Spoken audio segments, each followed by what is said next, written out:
Kaboom! Hey, how's it going there, YouTube? This is Yaso here. Today, I will show you how to build a nuking arena team. The goal of the team is to go first, nuke, and kill the enemy team in one blow. Here's what you want on the team. You want a champion that can boost turn meter and put up buffs. You also want this champion to get the turn first.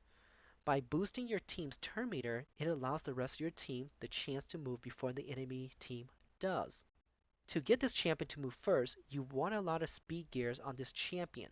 Their only goal is to be the first champion to move and boost the turn meter so your team moves right after. Here are some of the champions that can boost your entire team's turn meter.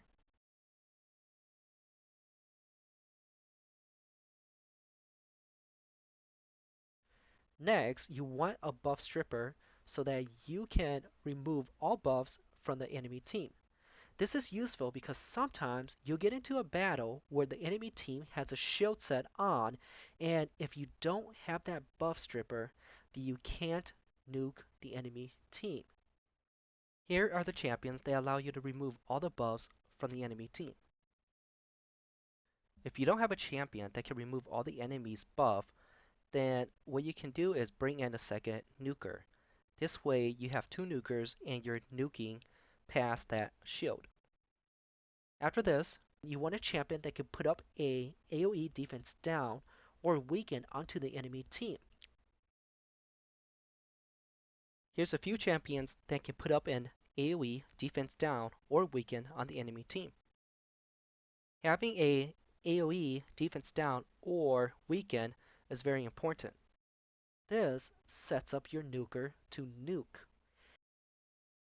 And then your nuker gets their turn and nukes the enemy team. A lot of champions can be set up as a nuker. What you want on your nuker is very high critical percentage rate and critical damage. This way they can actually nuke and put up a lot of damage.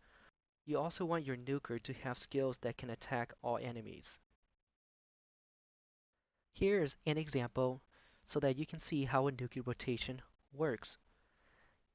In my example here, your turn meter champion moves first and boosts the turn meter of your champion. Then your buff stripper goes next and removes the enemy's buff. And then your defense down champion comes in and puts up that AoE defense down or weaken. And then your nuker goes and nukes the enemy team. Keep this in mind. These are example numbers, and once you get to higher gold or platinum, you're going to need a lot more speed. And if you're in the lower tier, having lower speed than my example here may work too. Alright, and before I forget, please like the video and subscribe to my channel. If you have any questions, please let me know in the comments below. This is all I have for today. If you check out the rest of this video, I did include a few more video clips of nuking in the arena.